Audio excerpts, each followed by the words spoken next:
Friends, welcome back to my blog. कैसे हैं आप सभी? आई होप आप लोग बहुत ही अच्छे होंगे। देखिए मौसम कैसा लग रहा है, कितना सुहाना मौसम है।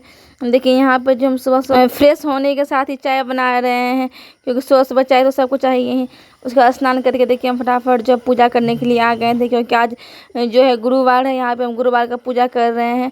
यहाँ पे आज आपको पूजा की पूरा विधि बतलाएंगे, हम आज पूजा कैसे करते हैं। कलश में जो है जल भर करके उसमें टीका लगा दिए, 5 टीका। उसके बाद नीचे में यहाँ स्वास्तिक बना रहे हैं, क्योंकि यहाँ पे कलश को बैठाना रहता है, इस वजह से यहाँ पे जो स्वास्तिक बनाए हुए हैं। देखिए स्वास्तिक की जो है किस तरीके से बनता है। अगर आप लोगों को सही विधि पता है तो प्लीज़ हमको ज़रूर बतलाइएगा कि आप लोग कैसे बनाते हैं। देखिए यहाँ पे जो है कलश स्थापित करने के बाद जो है उसमें चना और गुड़ का जो है डाल दिए हैं, क्योंकि इसमें जो मेन प्रसाद चना और गुड़ ही रहता है। इसलिए इस वजह से जो हम यहाँ पे चना और गुड़ को जो है दे दिए हैं। यहाँ पे जो है आम का सीज़न है तो आम तो कंपलसरी है ही, क्योंकि इसमें पीला भोग लगता है विष्णु भगवान को, इसलिए तो पीला भोग दिए हैं भगवान जी को।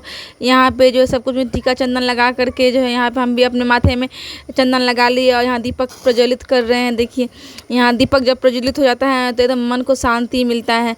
हम जिस स्कूल में पढ़ते थे ना, उस स्कूल में जो है दीपक प्रज्वलित का जो है ना कुछ अलग ही नियम था। पहले वहाँ पे जो है ना दीपक को प्रज्वलित करने के बाद ही जो कुछ किया जाता था, उसका एक मंत्र भी था जो अभी हमको याद नहीं आ रहा। याद आएगा तो ज़रूर आपको सुनाएंगे। यहाँ पे जो है हम फूल वगैरह चढ़ाने के बाद जो है परी भी बीच बीच में आ करके वो पूछ रही थी क्या कर रही है।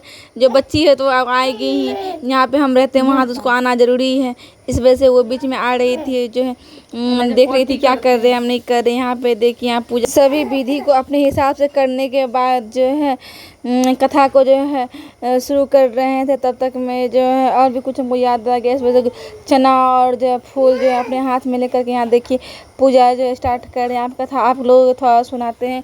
आप लोगों को पूरी विधि जाननी हो, कथा सुननी हो तो प्लीज़ मुझे कमेंट्स करके बतलाइएगा, तो अगले बृहस्पतिवार को हम आपको पूरा सुनाएंगे ज़रूर। समय की बात है, भारत में एक राजा राज्य करता था। वह बड़ा प्रतापी तथा दानी था। वह नित्य प्रति मंदिर में भगवान दर्शन करने जाता था। वह ब्राह्मणों और गुरुओं की सेवा किया करता था। उसके द्वार से कोई भी याचक निराश होकर नहीं लौटता था। वह प्रत्येक गुरुवार को व्रत रखता एवं पूजन करता था।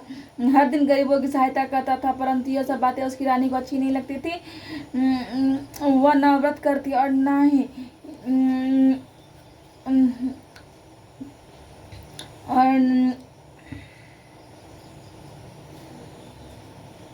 करती और न किसी को एक भी पैसा दान में देती थी। वह राजा से वैसा करने को मना क्या करती थी। एक समय की बात है कि राजा शिकार खेलने वन को चले गए। घर पर रानी और दासी थी। उस समय गुरु बृहस्पति साधु का रूप धारण कर राजा के दरवाजे पर भिक्षा मांगने आए। साधु ने रानी से भिक्षा मांगी तो वह कहने लगी, हे साधु महाराज, मैं इस दान और पुण्य से तंग आ गई हूँ। इस कार्य के लिए मेरे पति देव ही हैं बहुत।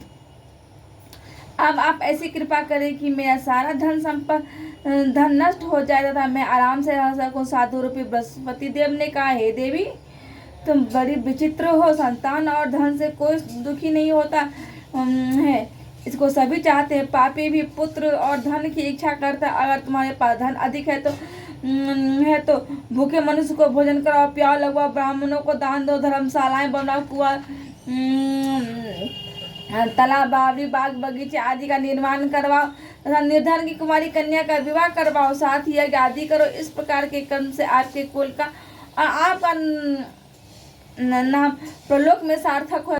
बृहस्पति देव ऐसे हैं जिसके मन में जो कामनाएं रहती है सभी को पूर्ण करते हैं। जो सद्भावना पूर्वक बृहस्पतिवार का व्रत करता है एवं पढ़ता है अथवा सुनता है और दूसरे को सुनाता है, बृहस्पति देव उसकी सभी मनोकामना पूर्ण करते हैं। बृहस्पति देवता उसकी सदैव रक्षा करते हैं। जो संसार में सद्भावना व सच्चे हृदय से बृहस्पति देव का पूजन करते हैं, उनकी सभी मनोकामना उसी प्रकार पूर्ण होती है। जैसे रानी और राजा ने बृहस्पति देव कथा का गुणगान किया, उनकी सभी इच्छाएं बृहस्पति देव ने पूर्ण के। मनुष्य को हृदय से उनका मनन करते हुए जय जयकार करना चाहिए। जय गुरुदेव, जय बृहस्पति भगवान की जय।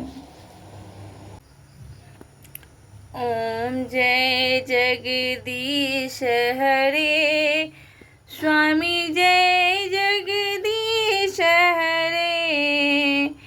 भक्त जनों के संकट, दास जनों के संकट